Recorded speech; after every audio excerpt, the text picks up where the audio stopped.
ಮಲಯಾಳಂ ಮುಡಿಯಾದು. You are. I am from Karnataka. Karnataka. ಹಾ, ಏನ್ ಮಾಡ್ತಾರ ಒಳಗಡೆ? ಕುಕಿಂಗ್. ಕ್ಯಾ ಕುಕಿಂಗ್? What cooking? ಓ ಬಜ್ಜಿ.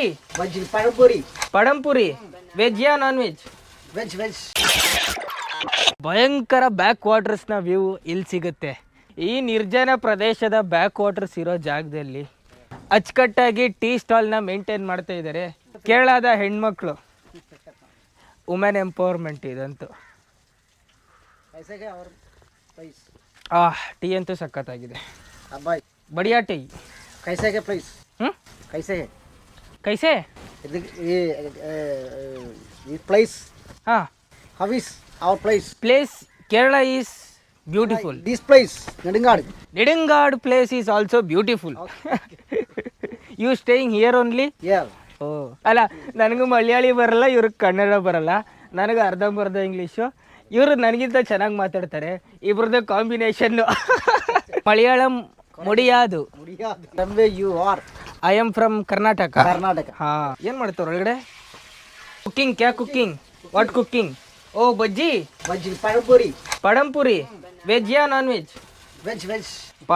ಪಳಂಪುರಿ. Banana fry. Banana fry. ನಾನೇನೋ ಮೀನು ಫ್ರೈ ಮಾಡಿ ಇಟ್ಟವ್ರೇನೋ ಅನ್ಕೊಂಡೆ. ಯಾಕಂದ್ರೆ ನದಿ ಪಕ್ಕ ಏನಾದ್ರೂ ಈ ತರ ಐಟಮ್ ನೋಡಿದ್ರೆ ಹಂಗೆ ಅನ್ಸುತ್ತಲ್ಲ ನಾರ್ಮಲ್ ಆಗಿ. ಪಳಂಪುರಿ ಒಳಗಡೆ ಏನಿರುತ್ತೆ? ಇನ್ನೇನಿದೆ? ಬಾಳೆಕಾಯಿ ಇದೆ ಇಲ್ಲಿ, ಹಣ್ಣು. ಹಲೋ ಬೈ, ಕಮ್ ಹಿಯರ್, ಈಟ್ ಪಳಂಪುರಿ.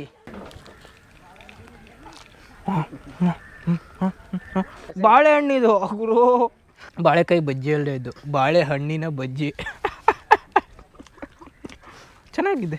ನಮಗೆಲ್ಲ ಬಾಳೆಕಾಯಿ ಬಜ್ಜಿ ತಿಂದು ತಿಂದು ಅಭ್ಯಾಸ. ಬಾಳೆಹಣ್ಣಿನ ಬಜ್ಜಿ ಸೇರಲ್ಲ, ಸ್ವಲ್ಪ ಕಷ್ಟ ಆಗುತ್ತೆ. ಆ ಕಡೆ ನೀರು, ಈ ಕಡೆ ನೀರು, ಮಧ್ಯ ರೋಡು, ಆ ಕಡೆ ಈ ಕಡೆ ನೀರು ನೋಡ್ತಾ ಇದ್ದೀರಲ್ಲ, ಇದು ಯಾವುದೇ ನದಿ ಅಲ್ಲ, ಸಮುದ್ರನೂ ಅಲ್ಲ, ಇನ್ನೇನು ಅಲ್ಲ, ಇದು ಬ್ಯಾಕ್ ವಾಟರ್ಸು. ಎಂಡಿಗೆ ಬಂದ್ಬಿಟ್ವಿ ನೋಡಿ. ಓಹೋ, ವಾಹ್. ಐಲ್ಯಾಂಡ್ ಕಾಣ್ತಾ ಇದೆಯಲ್ಲ, ಅದು ಚಾತ್ತನಾಡದು. ಅದ್ರ ಪಕ್ಕ ವೀರಂ ನದಿ. ಇಲ್ಲಿ ನಾವು ನಿಡಂಗಾಡಲ್ಲಿದ್ದೀವಿ. ನಿಡಂಗಾಡಿಂದ ಈ ಕಡೆ ಹೋಗ್ತಾ ಇದ್ದೀವಿ. ಈ ಬ್ಯಾಕ್ ವಾಟರ್ಸ್ ಇಲ್ಲೇ ಸ್ಟೇಬಲ್ ಆಗಿರುತ್ತಲ್ಲ, ಅದಕ್ಕೆ ಫಿಶರ್ಮೆನ್ಸ್ಗಳಿಗೆ ತುಂಬಾ ಈಸಿ. ಇಲ್ಲೆಲ್ಲ ಪ್ರಾನ್ ಸಾಕಾಣಿಕೆ ಮಾಡ್ತಾರೆ ಮೀನುಗಾರರು ಈ ಜಾಗದಲ್ಲಿ. ಮತ್ತು ನಾರ್ಮಲಾಗಿ ಮೀನುಗಾರರು ಉಪಯೋಗಿಸುವಂಥ ದೋಣಿ ಇದು, ಚಿಕ್ಕ ದೋಣಿ ಇದಂತೂ. ಕ್ಲೋಸ್. ಓಕೆ, ಇದಂತೂ ಒಳ್ಳೆ ಐಡಿಯಾ ಮಾಡೋರು ಇವರು.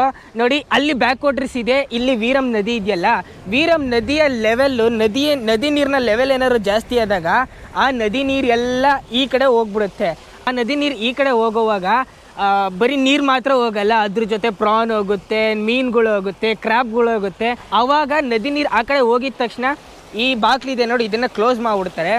ಆವಾಗ ಇಷ್ಟು ಜಾಗದಲ್ಲಿ ಕ್ರ್ಯಾಬ್ಗಳನ್ನ ಮತ್ತು ಪ್ರಾನ್ಗಳನ್ನ, ಫಿಶ್ಗಳನ್ನ ಹಿಡಿತಾರೆ ಮೀನುಗಾರರು. ಅದಾದಮೇಲೆ ಬ್ಯಾಕ್ ವಾಟರ್ಸ್ನ ಲೆವೆಲ್ ಯಾವಾಗ ಜಾಸ್ತಿ ಆಗುತ್ತಲ್ಲ, ಆವಾಗ ಈ ಥರ ಬಿಟ್ಬಿಡ್ತಾರೆ ನೋಡಿ.